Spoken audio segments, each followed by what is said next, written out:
Muito bem, já estamos de volta ao quarto bloco do Estilo de Vida e o assunto, o tema de hoje principal é gastrite, essa doença que acomete muitas pessoas, principalmente por conta dessa vida agitada, dessa má alimentação, alcoolismo. Cigarro também pode causar, doutor Sidney? Estou aqui na companhia do doutor Sidney Chalub, ele que é especialista em aparelho digestivo, está falando para a gente, explicando como é possível tratar, perceber os sintomas e evitar também, que é o mais importante, não é? Como você falou anteriormente, aquela pessoa que tem um mal-estar, que tem aquela sensação de queimação, enjoo, se isso persistir por mais de 2 semanas, você tem que procurar um médico, que o diagnóstico só pode ser feito de gastrite através de uma endoscopia.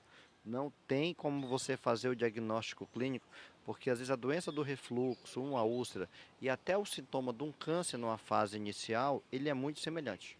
Então não tem como você diferenciar sem ser submetido a um procedimento endoscópico e junto dele fazer a biópsia.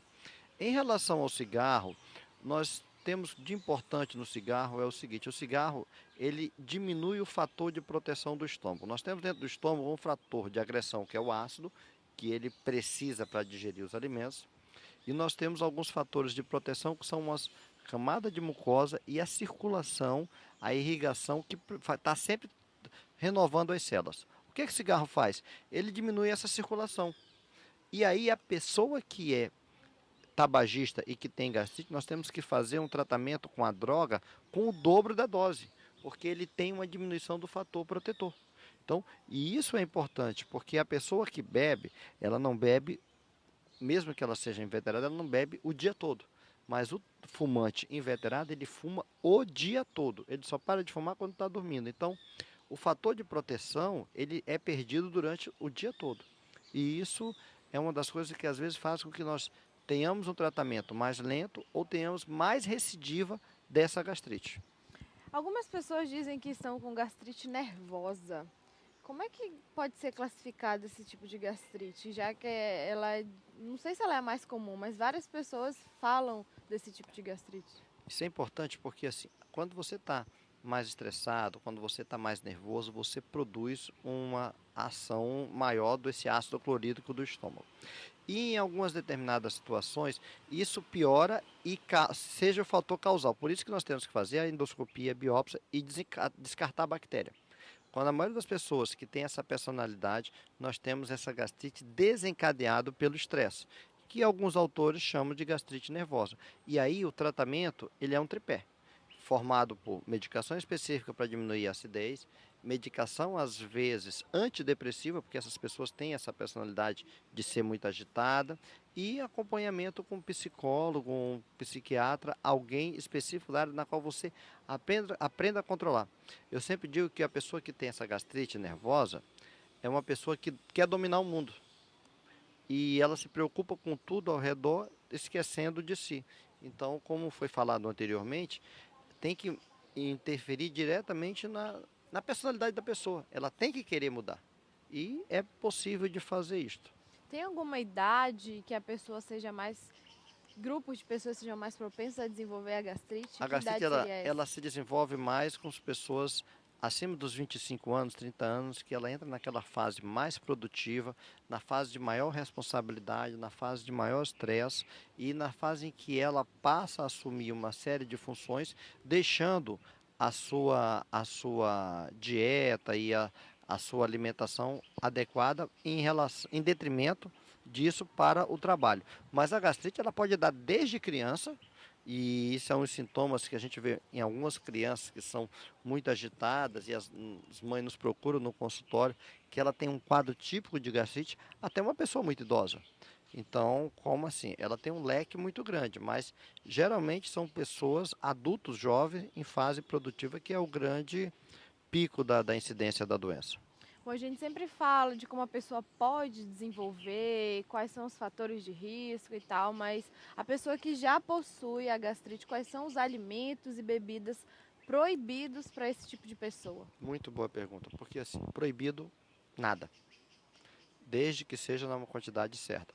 Lógico, nós temos que evitar alimentos que aumentam a secreção, mas se você fizer um tratamento adequado, importante, a única coisa que é proibido para quem tem gastrite é passar muito tempo sem comer. Mas se assim, nós A sabemos que pessoa o reclama chocolate... que fica ardendo Isso, no mas nós estômago. sabemos que o chocolate pode desencadear um pouquinho mais. Alimentos como que tem cebola, alho, e aqui na nossa região o cupuaçu, ele tem um estímulo maior a essa secreção. Mas não é que você vai viver numa redoma, você tem que tirar dessa fase aguda e depois você pode se alimentar adequadamente de 3 em 3 horas. E uma vez ou outra você vai poder comer um chocolate, uma vez ou outra você vai poder saborear um suco de cupuaçu, mas o que a gente não pode fazer é uma coisa rotineira. Pecar pelo excesso, Pecar pelo né? excesso. E principalmente, se você está de estômago vazio, a primeira coisa que você vai tomar é um cafezinho. E uma das coisas que é condenável é aquele cafezinho no meio da manhã, no período do trabalho. Que as pessoas que trabalham em escritório, trabalham em ambiente fechado, têm o hábito de tomar o cafezinho de estômago vazio. Outra coisa muito ruim, que eu sempre bato, é quando você vai no restaurante, que você vai se alimentar. Você chega em qualquer restaurante, a primeira coisa que o garçom pergunta, você vai beber o quê? É. E na grande maioria das vezes, toma-se um refrigerante, toma-se um suco que vai estimular essa secreção no estômago vazio. Isto sim que a gente pode dizer que é condenável. Rapidinho para a gente finalizar, tratamento e prevenção. Prevenção.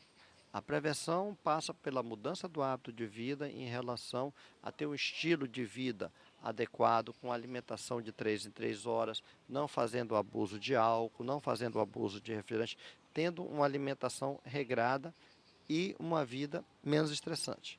Tratamento. Primeiro, identificando a causa. Se tiver bactéria, tem que tratar a bactéria, mas na grande maioria é correção da dieta, diminuição da secreção ácida, com substâncias que inibem isso através de bloqueio dessa secreção do ácido do estômago. Bom, tá certo então. Espero que você tenha ficado bastante esclarecido. Adorei a entrevista, foi bastante esclarecedora. Tiramos muitas dúvidas a respeito dessa doença que tem se tornado cada vez mais comum, a doença do mundo moderno, não é a gastrite. E cada um de nós já experimentou isso. Bom, agradeço, fique à vontade para suas considerações finais, Estamos doutor aqui Sidney. para retornar sempre à disposição e colocar a nossa população em relação às doenças do trato gastrointestinal. E como prevenção, dieta adequada de 3 em 3 horas. A gente sabe que informação é a base de tudo, não? Então a gente tenta levar um pouquinho para tentar plantar essa sementinha da saúde, para que você saiba o que fazer, como agir, se já está desenvolvendo problema, como realizar o tratamento, qual médico certo para procurar, como prevenir, que é principal. Então, por isso que eu agradeço muito os médicos que vêm aqui, porque são de extrema importância. Obrigada, doutor. Obrigado, estamos sempre à disposição, você pode contar conosco sempre. Tá certo, então. Bom, Estilo de Vida vai para o intervalo agora. Inclusive, já já você vai ter algumas dicas de alimentos que podem ajudar a combater o estresse. A má alimentação está muito ligada ao estresse. Então, você vai ver algumas dicas com a nossa querida educadora alimentar Ita Aguiar. Ela que vai dar algumas dicas para a gente de alimentos que podem combater o estresse. É no próximo bloco. Até já.